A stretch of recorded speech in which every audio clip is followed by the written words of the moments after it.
જગતમાં ખાલી કહેણ છે કે લોકો ભાગ્ય લઈને આવે છે, પણ સાચું તો એ જ છે કે ભગવાન શિવજીની જે લોકો આરાધના કરે છે, ભગવાન મહાદેવની પૂજા કરે છે, તેને 100% ભાગ્યમાં વધારો થાય છે.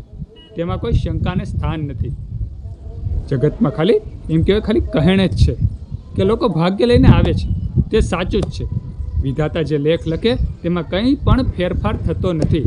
પણ જે લોકો નિત્ય શિવલિંગની પૂજા કરે છે, ભગવાન મહાદેવની આરાધના કરે છે, તેના ભાગ્યમાં વધારો થાય જ છે.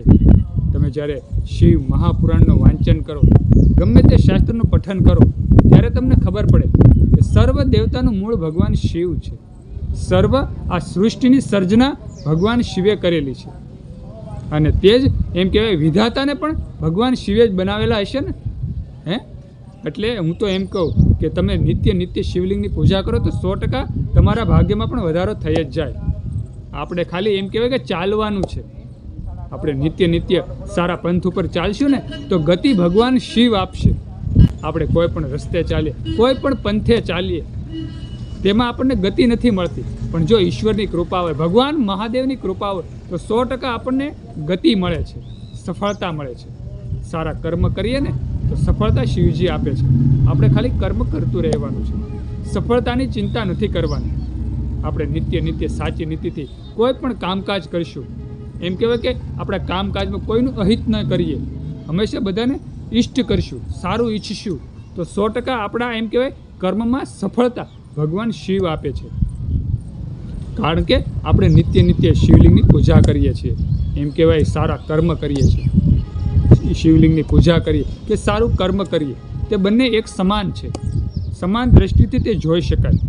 શાસ્ત્રમાં તો ચોખ્ખું વર્ણન છે કે તમે શિવ ભક્તિ કરો કે સત્કર્મ કરો, સત્યના પંથે ચાલો, તે બંને એક સમાન છે.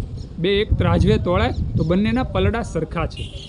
તો શિવ ભક્તો તમે નિત્ય આપણે તો શાસ્ત્રને એમ કહેવાય કે વંચિત નથી રહેવાનું. ભગવાન શિવજીની ભક્તિથી વંચિત નથી રહેવાનું કે ભાઈ હું તો સારા કર્મ કરું છું, મારે શિવલિંગ પૂજાની કાંઈ જરૂર નથી. તેવું નથી.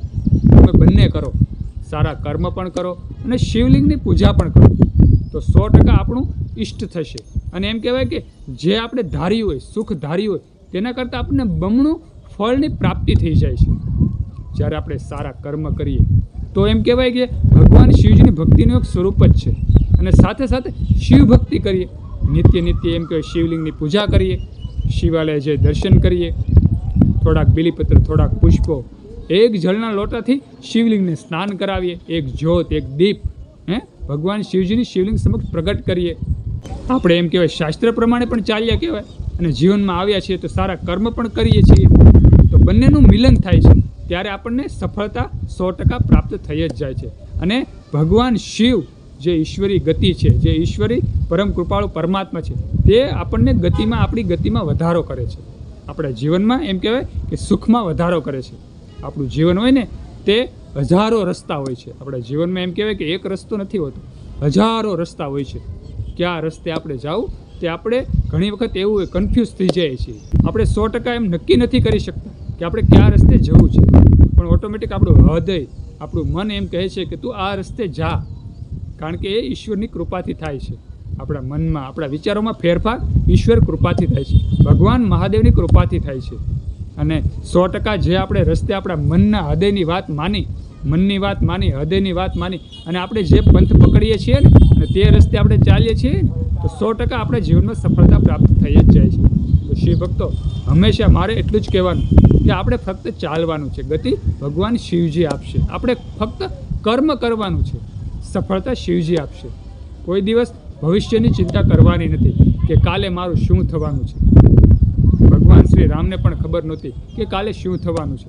તે બધી ઈશ્વરની ગતિથી થાય છે, ભગવાન મહાદેવની કૃપાથી થાય છે. આપણા કર્મો પ્રમાણે અને આપણા એમ કહેવાય ભક્તિ પ્રમાણે આપણને સફળતા પ્રાપ્ત થઈ જ જશે. તો શિવભક્તો કદી પણ ચિંતા કરવાની નથી અને વર્તમાનમાં જીવવાનું છે. તો શિવભક્તો સુંદર વિડીયો ગમ્યો હોય તો વિડીયોમાં લાઈક આપજો, કમેન્ટમાં હર હર મહાદેવ ઓમ નમઃ શિવાય લખજો અને આ વિડીયો બીજા શિવ ભક્તોને, હિન્દુ સનાતન ધર્મના લોકોને શેર કરી દેજો. બધા શિવ ભક્તોને, હિન્દુ સનાતન ધર્મના લોકોને મારા હર હર મહાદેવ અને ઓમ નમઃ શિવાય.